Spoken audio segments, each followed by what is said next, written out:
Should I start then? Let's get started.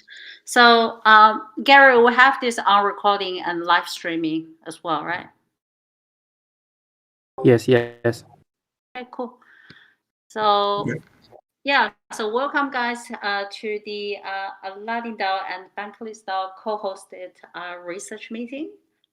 Today we will have Hubert and Hatashi from StakeDAO team to present everything about StakeDAO. And at AladdinDAO, we are very excited with everything StakeDAO is doing for DeFi, and they are strategic partners for the two protocols we have built, both Clever and Concentrator. So I'll pass it to Hubert to get it started. Okay, hi everyone. Thanks a lot for having us. Very happy to be there. Hubert, a core contributor to StakeDAO, mainly focused on the product side of things. And here with me is Hatashi.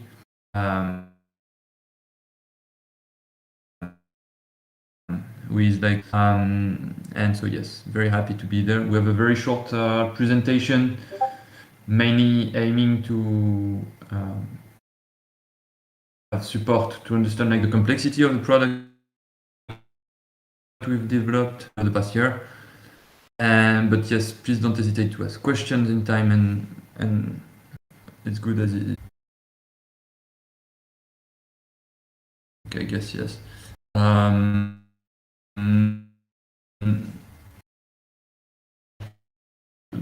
A brief history in January.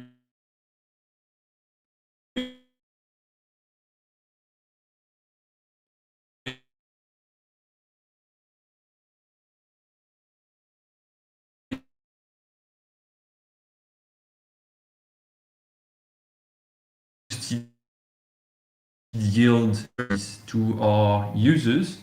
We're mainly targeting retail users, trying to be like a one-stop shop of DeFi. So on StakeDAO, you could find ways to trade, see your whole portfolio, access the NFT market, and of course all those yield strategies. So we were kind of trying to make it for users by selecting the safest strategies on top of curve. So we had like one USD strategy based on the 3 pool, for example, etc. I mean, 1 euro, 1 ETH, 1 Bitcoin strategy.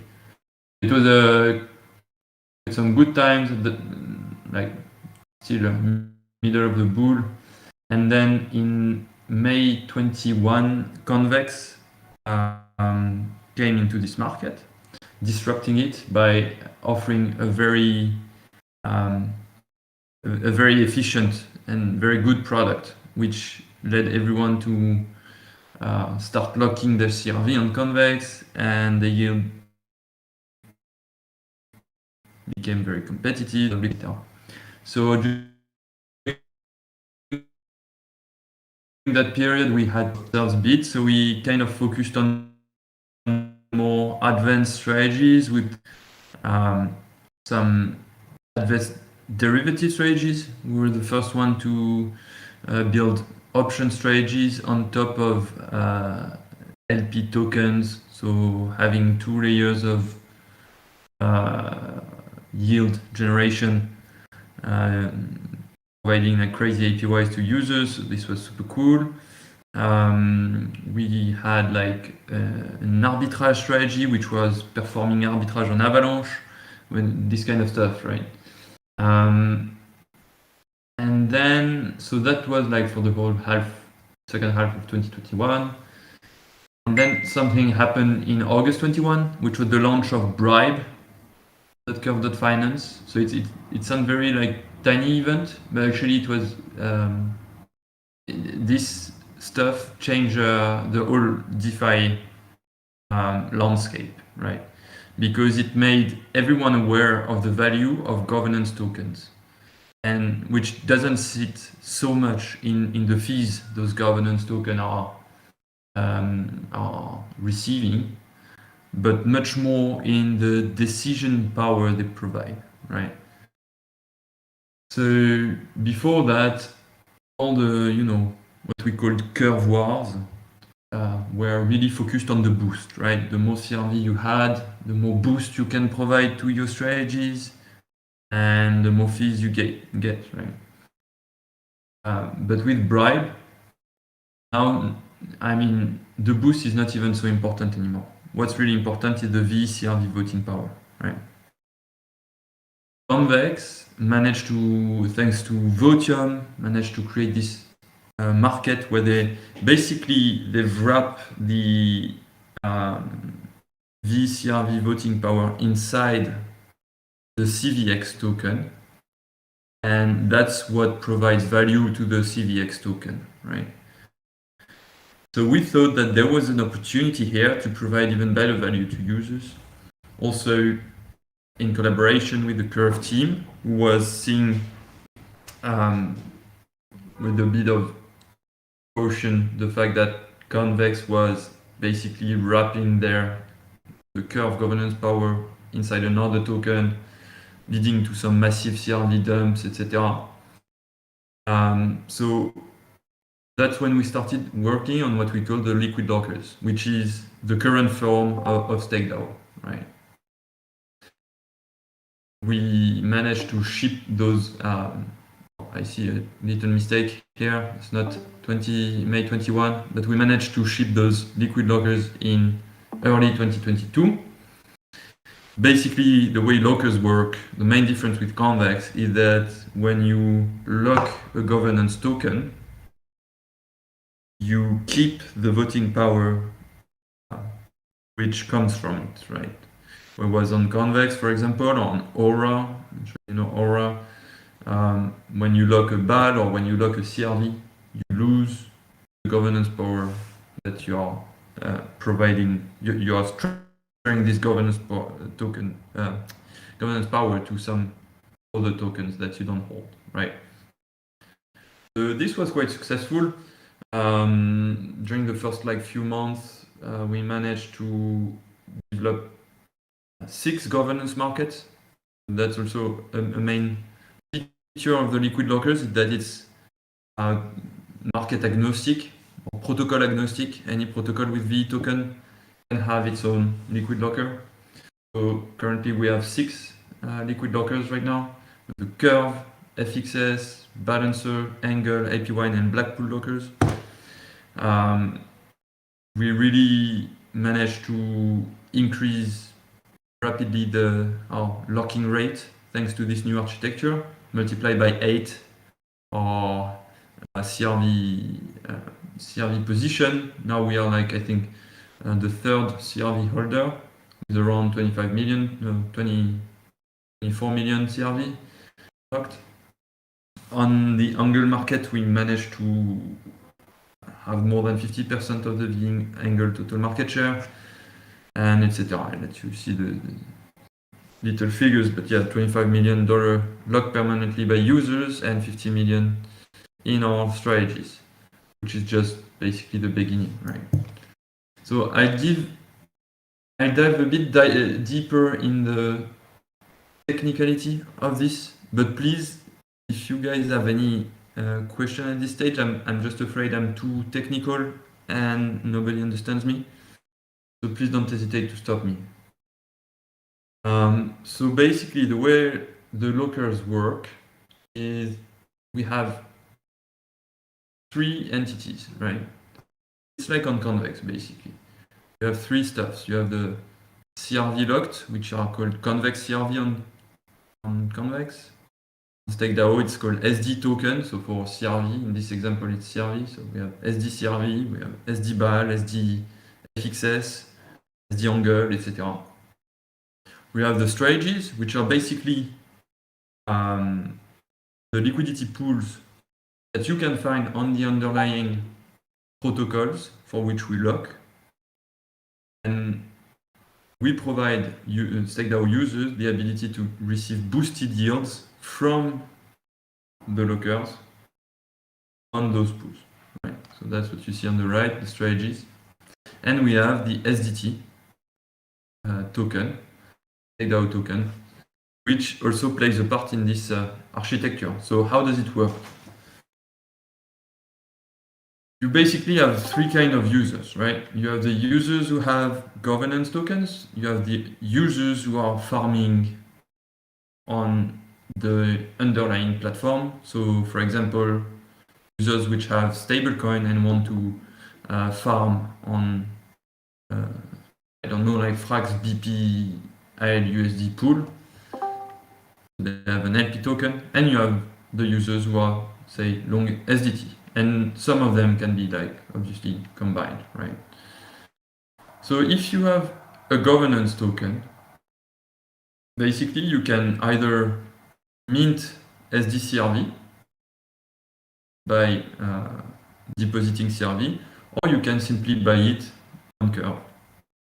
And then you can stake those SDCRV. And when you stake those SDCRV, it's basically the same thing as if you held a VCRV. So a CRV which is locked for 4 years. Basically what we're doing here is enabling you to have all the benefits of having locked your CRV while keeping it liquid. So this is really good value, since on Curve to have one VCRV vote, you need to lock it for 4 years, which is basically eternity, right? So if you ever want to get it unlocked, then you will progressively lose your voting power over those 4 years. So this is much more attractive to actually use the locker and have this exit liquidity possibility where you can exit whenever you want, right? And before you ask, we have had a very good peg until since we started on the SDCRV CRV pool. And the reason for that is that the SDCRV is actually backed by real CRVs, which is not the case for other wrappers. So once you hold this SDCRV, what can you do? You receive obviously the 3 CRV, and for other tokens like the native yield of the locked token you have. For Curve it's 3 CRV, for SDFXS it will be FXS. For SD BAL you will have like some BAL and some BBA USD, etc. Right? On top of that, you receive a fee for allowing to boost the LP token strategies from the token you deposited. Basically here, the CRV holder deposits CRVs in the locker locks the CRV for 4 years and boosts the yield of users who are just yield farming, right? And so for these boosting services, the locker receives a fee, 8% of all boosted CRV rewards or BAL rewards or whatever, right? So that's an additional reward you get when using the locker. On top of that, you receive some SDT inflation. And finally, you keep your voting right. And with those voting rights, as we are working on very, say, high-value governance markets, if you are interested in voting, you can vote however you want. But if you are interested in the yield, you can sell those voting rights for bribes. And we also allow you to just delegate your voting power to us, and we will optimize the bribe to make sure you will have the highest value on your bribes, right? So that's for the locker part. For strategies, it's very simple. It's exactly the same thing on Convex, basically. You stake your LP tokens from Curve, Balancer, Frax, wherever, on StakeDAO, and you receive rewards as if you had boost from locked tokens, right? This is very straightforward. On top of that, you will receive SDT incentives, and the SDT incentives you receive depend on basically the inflation allocation that each strategy has, and this allocation is decided every week with on-chain votes, where VSDT holders vote, right? So that's where the VSDT comes into place. SDT holders, they can lock their SDT up to 4 years. They will receive some fees from the strategies, and they will be able to decide on the inflation allocation on the blockers and on the strategies. It's not over. The main value here, the main importance we have here for SDT is that it doesn't only give you the possibility to boost your yield on strategies or to decide on inflation, but it also gives you the possibility to boost your voting right. So actually earlier when I said when you are a CRV holder and you deposit a CRV, you keep your voting right, it was slightly approximative.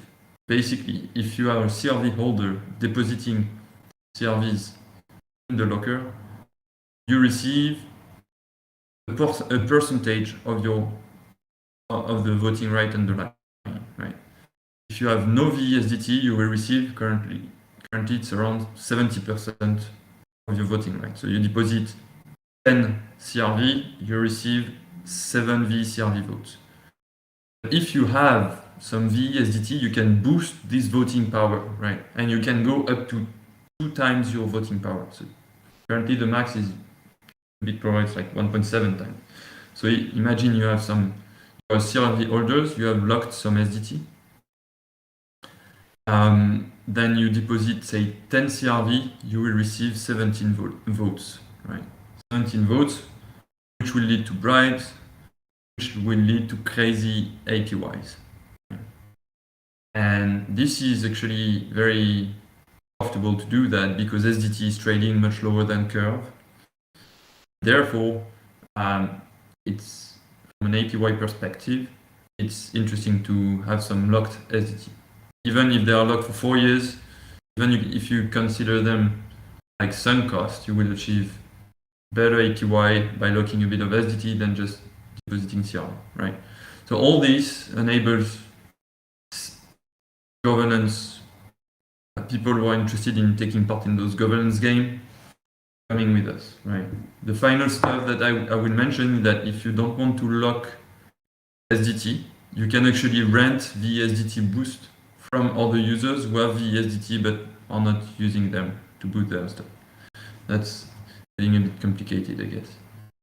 So just to show a bit of figures behind that, so basically, why is that important? For the past year, DAOs have spent crazy amount of money to go inside those governance games.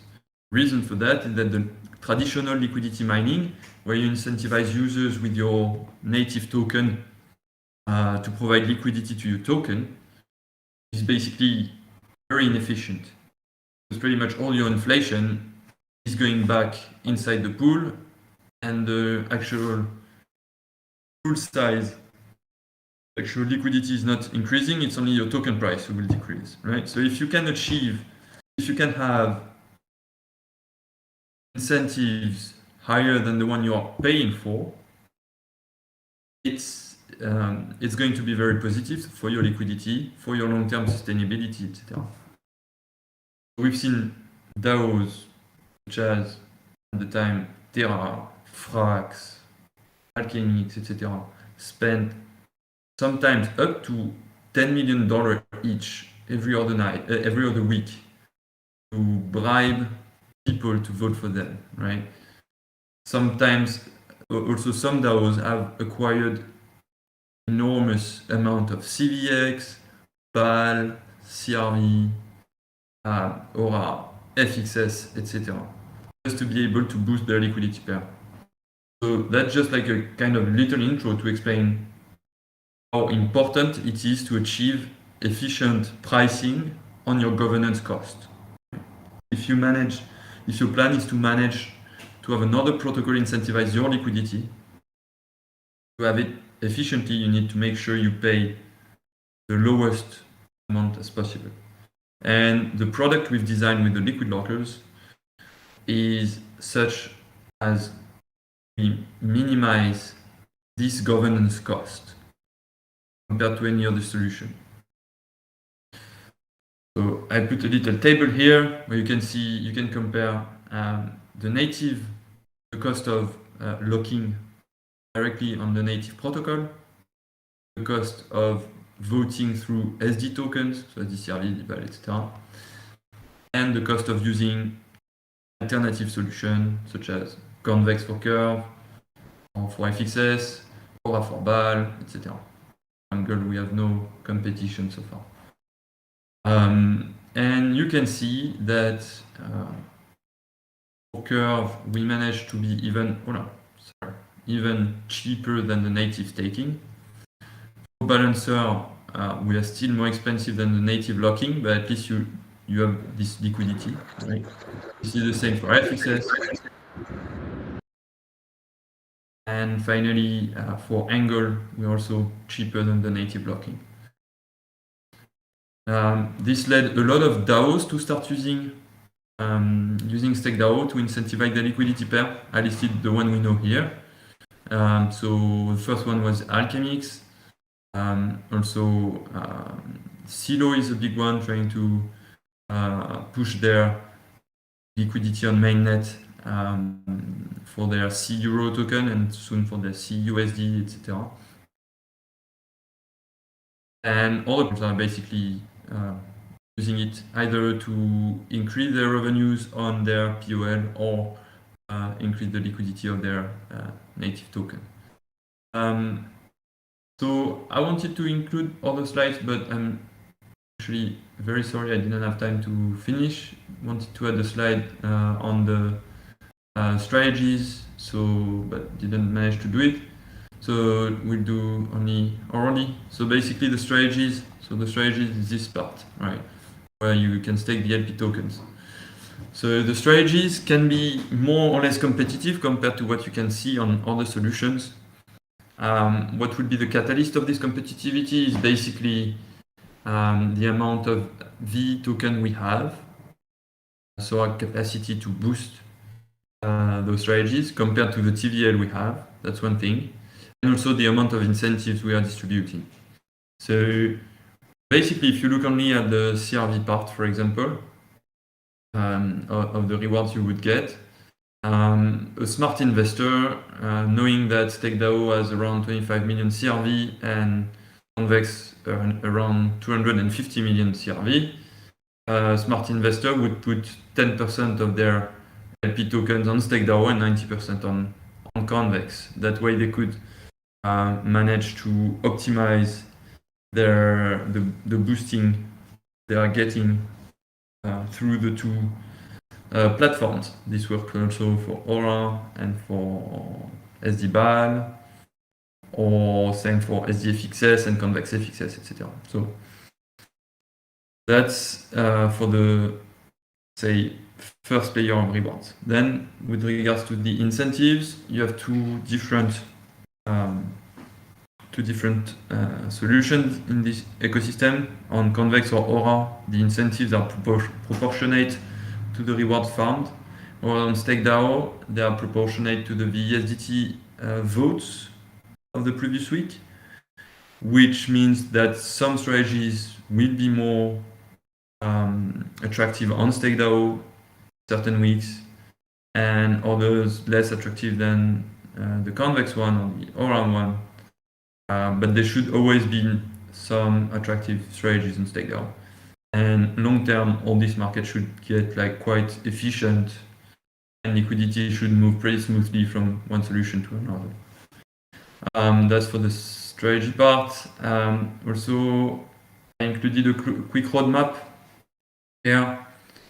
The next big thing we are working on right now, it's basically finished. We are in the audit. Is StakeDAO Vote Market. StakeDAO Vote Market is a new solution for bribes. It basically comes from the fact that we were a huge first consumer of bribes. We were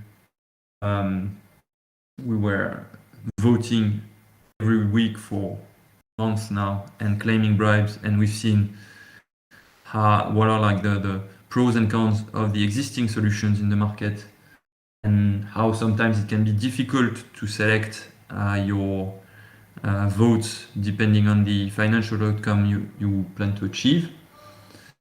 And also the fact that we were planning also on bribing for our SD token / token pools on Curve or Balancer. And we also saw the pros and cons as a briber to use such solution. We designed a new bribing solution. It will go out on the 10th of November. It should be very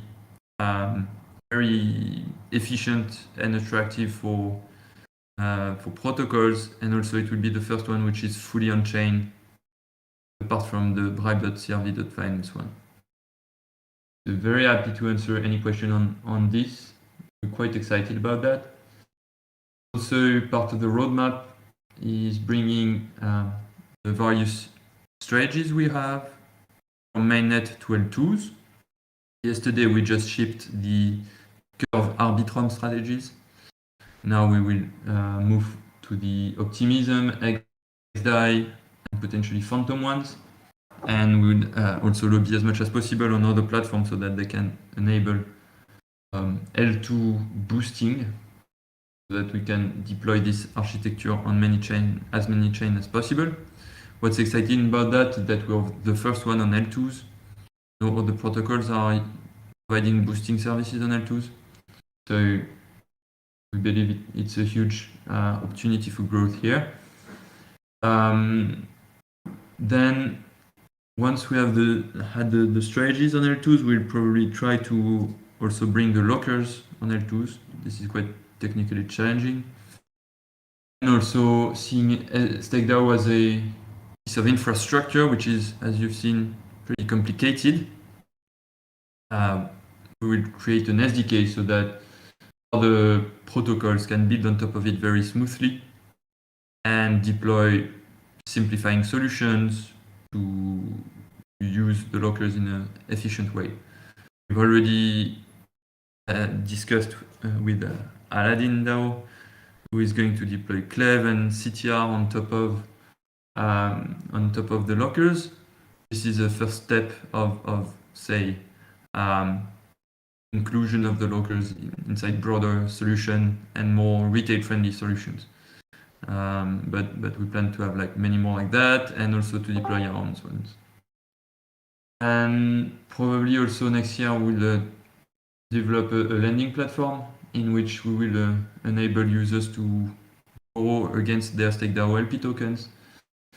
And then in the future, long term, we have many ideas. One on which we're already working on is to have the SD ETH, which is basically a liquid locker for ETH. We believe that the governance of Ethereum will one day have a lot of value, and that our liquid locker solution perfectly fits, is very close basically from the liquid staking architecture.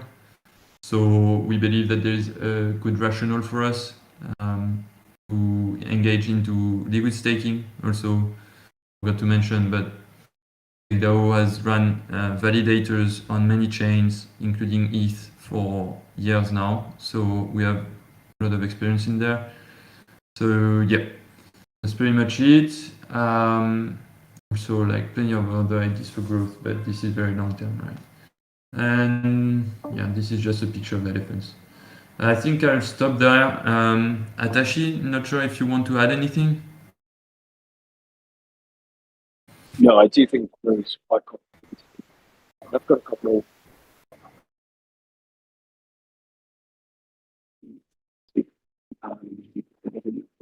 it's kind of top level of interesting controlling ability for going forward. A question from DeFi DAO. Hatashi, we can't really hear you.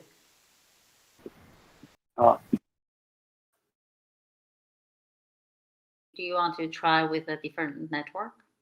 Maybe just try to log back in again. I think we can move on, and Atashi will try to reconnect. Okay, cool. So Hubert, you can look into the chat channel. Actually, DeFi Dad has some question for you. Nice. Alors, chat. see that.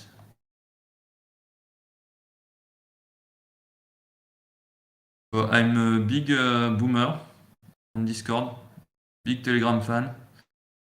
So wouldn't mind helping finding the chats. Sorry about that. If you look at the workshop entry on the left, there's a little open chat icon right there. So in the list of channels on the left, where workshop, where we are, Of course, sorry. then you see open chat. Okay. There is any comparison to Velodrome 2?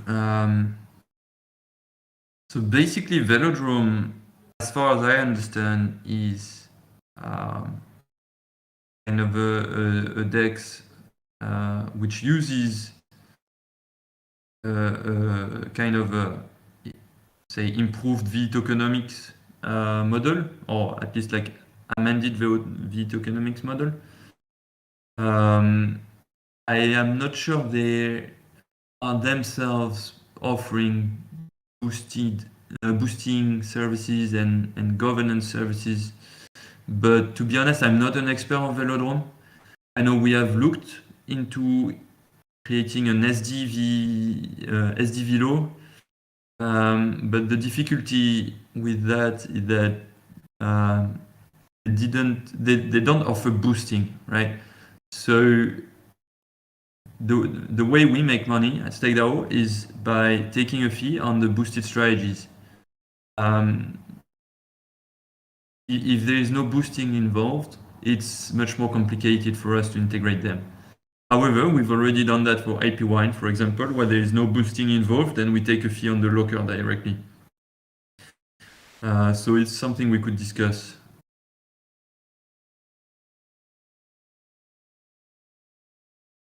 I don't know if I'm answering the question.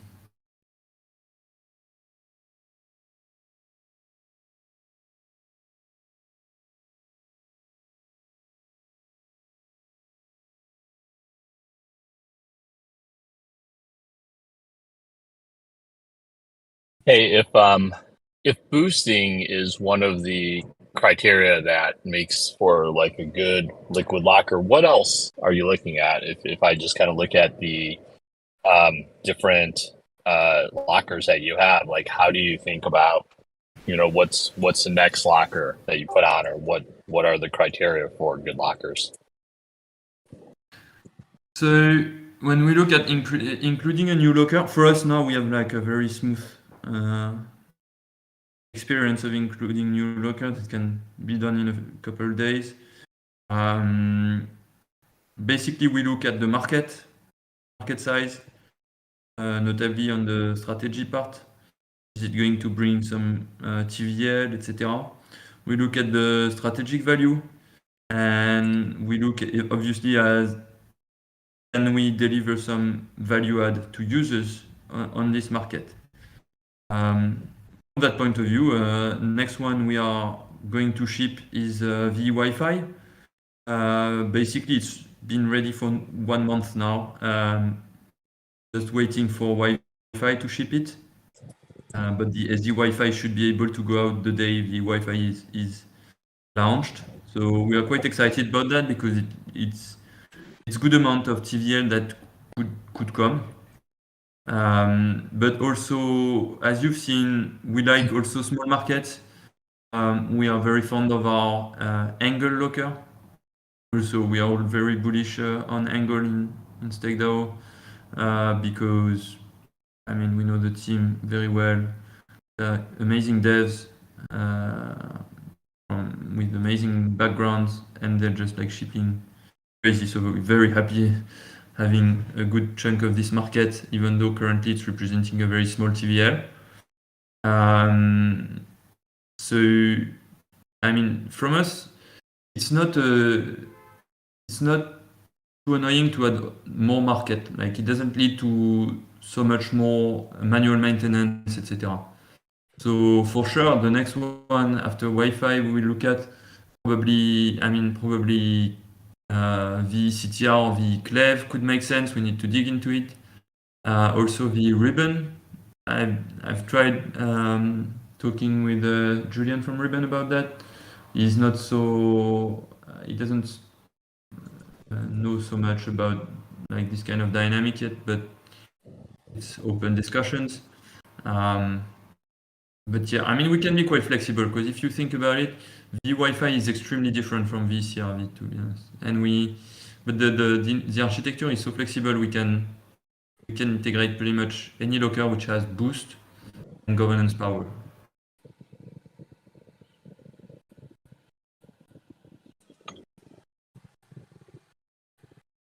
Yeah, great. Thank you.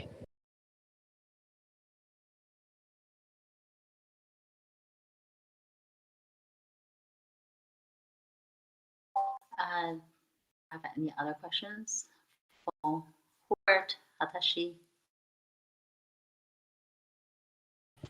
I have two question boards. Laniro and Kruger, they always have questions. Yeah, well, I'm pausing to make sure that others don't have questions before I keep asking, bombarding with questions there, because I'm still new to Stake DAO, so even like I was driving at the start of the conversation and I could see your slides, so I had to like pull over. Now I'm like pulled over on the side of the road because I was like, wait a minute, hold on, I think I'm like missing an entire chunk of what I'm supposed to be doing on Stake DAO here. So now I'm looking at the interface saying, what am I overlooking? That's the thing when you first get into some new protocols, you feel like you only understand a quarter of what's going on, and slowly the other three-fourths, emerge. Yes, TakeDAO is definitely, or at least has definitely become one of the protocols where you need to invest massive amount of time in order to exploit like the full power of it. We know it's a bit of a weakness, to be honest, to be so complicated. But as I mentioned, we're trying to position ourselves as an infrastructure and get other protocols to build on top of it. A bit like Curve has done. Curve is so complicated if you think about it. Now everybody knows it by heart, but I mean, Curve, it took me a few months to fully understand the power of it, right? I believe that if we have some good product, people will do their research and finally understand it. But yes, the full stuff needs to be dig into it. It's also still evolving. As I quickly mentioned, and it's kind of an alpha, the VSDT boost delegation is a future market that will be very interesting. We've seen one sale so far of someone selling some VSDT boost, and it was very expensive, which means that this is going to be a massive revenue generator for SDT holders and probably a massive catalyst of SDT locking. Even though the current locked supply is very high, it's around 30% of the circulating supply, something like that. We're very happy about that. But yes, I mean, the APY we've contemplated on the VSDT boost delegation is around 60 to 70%. So I think it would lead to more locking. And Paladin is going to work on a boost market for SDT. We are very much looking forward to have this kind of decentralized tool, because currently those SDT boost delegation are going OTC between very advanced players. But yep, this is you never end with complexity. The good thing is you never stop learning stuff, right? Yeah, for sure. I mean, I think the complexity sometimes comes when you set up any sort of market, and here it seems like you're simultaneously splitting some of the like a governance token a lot of times has a couple of things all kind of baked in there, and so you're splitting it a little bit. but then you also have a layer on top with SCT that helps to control that. So you're kind of creating multiple markets all revolving around, Exactly. fractionalizing a token, So it does get, it seems like it can get complex, but it's okay. I think that's one of the things that makes a lot of these protocols very successful is just being able to break it apart so that different participants can come in and just kind of get the value that they want or make the bet that they want and not necessarily take the whole token. That's a very good point. I mean, it's basically the starting point of all this market is the capacity to split the token into various, say, revenue streams and split and be able to sell or buy those revenue streams or value generator separately, right? Yeah. And it's, as I say, super complex, but we've been talking to Silo, for example. Those guys are really digging hard. Currently, they are using the CRV locker, but they are looking to potentially use their Rush program to directly bribe on Curve using the StakeDAO vote market. And I mean, they are really going smart about it. Potentially, what they will do is actually buy some VSDT boost using the fees that they will, the CRV rewards they will get on their own POL from bribing. So putting $1 in bribes, receiving $2 in liquidity, using these $2, one of those $2 to buy some VSDT boost, multiplying the loop. I mean, this kind of flywheel they're investigating. I think there are some funny plays that could be done here. How much do you think you're catering to, or perhaps both, but how much do you think you're catering to or attracting, let's say, DAOs versus, retail buyers? So this product is really splitting targets in different strategies, right? So the lockers is so complicated. The locker part, the one I showed, maybe I can. I mean, the one I showed on the left, on the slide. This locker part is really more for DAOs who want to get involved into governance, be able to, because the main hurdle for DAOs for a long time was to get a whitelist on Curve. Yeah. And they couldn't even vote on Curve, right? Now they can ask much more easily for whitelist, but what we've seen, surprisingly, that even when they get a whitelist, they don't actually lock tokens because they don't want to be locked. So in the end, they come on StakeDAO, they come on Convex, and they try to access governance power through that, right? On the other side, you have big CRV holders. I mean, Curve is massive market cap, right? So you have big CRV holders everywhere. Those guys are going very smart about, they know that the value of the token is not from locking and waiting for the free CRV to come. And so we have a good amount of whales using the lockers in a very smart manner. It's pretty interesting. We even see, I mean, you may not believe me, it's quite funny. We even see yield funds or like stable coin yield funds, right? Borrow CRV against stables to put them in the lockers and and get a better yield than the borrow cost, right? And I mean, because the yield you can achieve with those tokens currently, it sits generally on top of between 50% and 100%, right? It's very high yields. Yeah. And retails are generally more interested in the basic yield farming stuff from the strategies.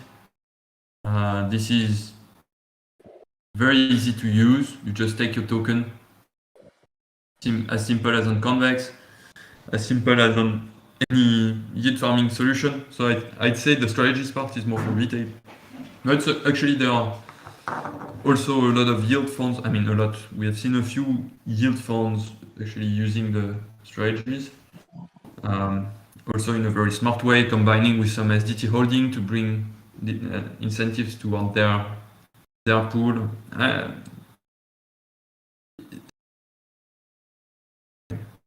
But we're looking forward to solutions to really create very user-friendly, retail-friendly UIs for people to just not bother trying to understand everything.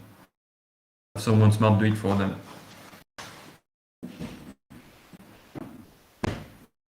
Yeah, I think that sounds like by the way, ASD CRV could be a good candidate for that, because you would just put your CRV in concentrator and wait for it to grow, and you would have nothing to do, and you would get the best APY. So I am very optimistic about this.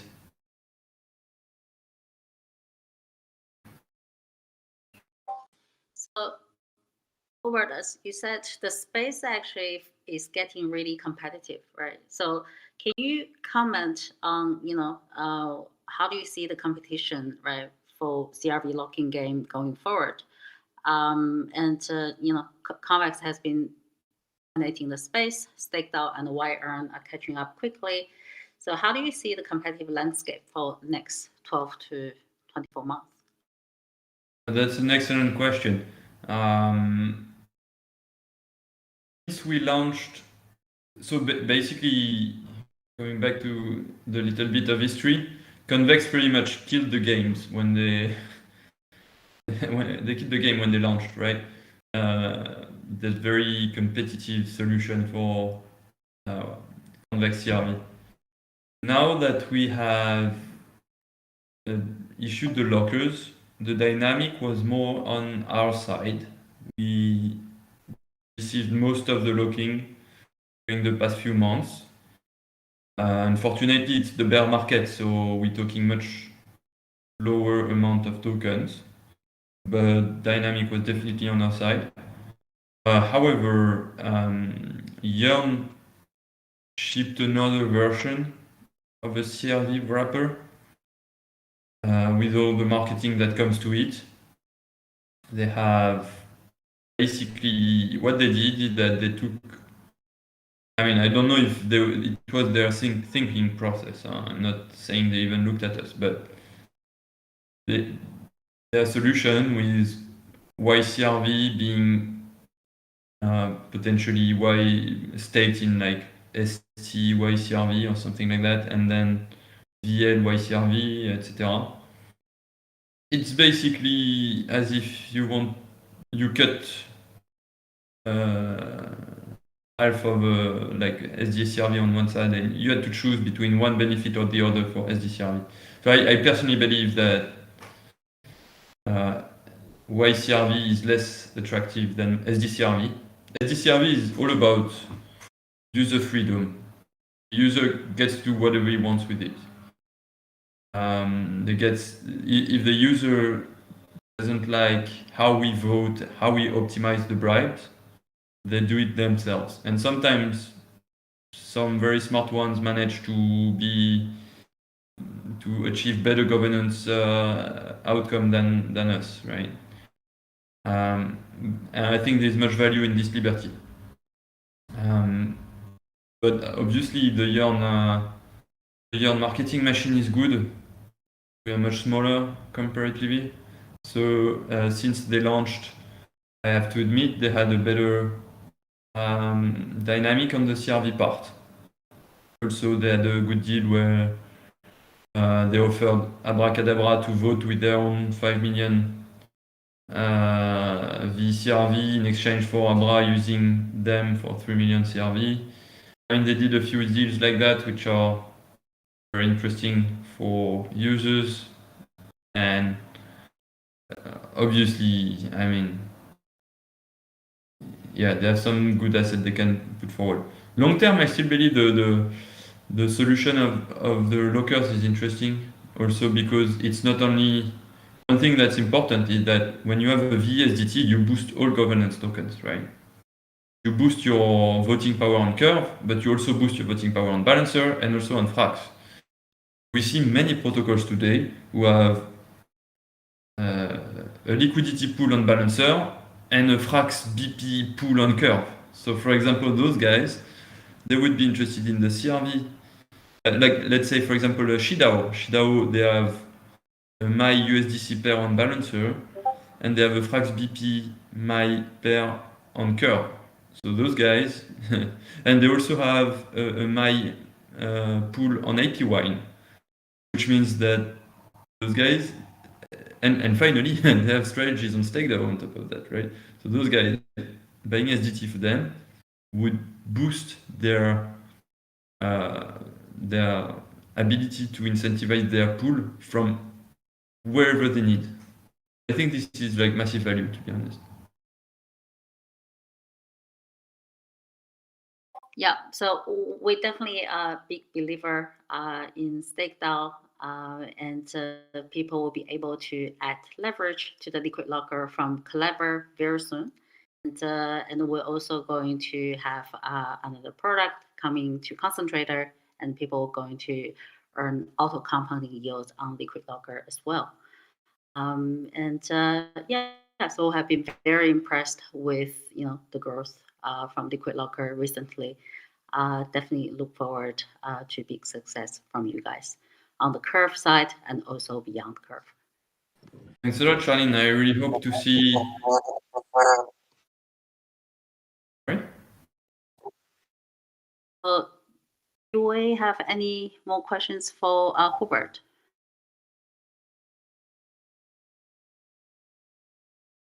Here is our question boy Kruger today.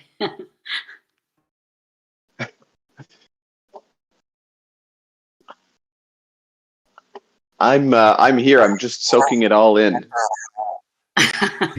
Sorry about that. In particular, the VE SDT delegation. That I think there's definitely some interesting aspects to that I think we need to explore, particularly with respect to Concentrator. Yes, I think it could be massively interesting for Concentrator to. I mean, I saw it in the chart that Charlene showed me. I think it would be a very clever move to leverage this part. Mm-hmm. But basically, nobody is doing it right now. So. Yeah, you guys have leaked too much alpha. Sorry, really sorry. I can't hold my tongue.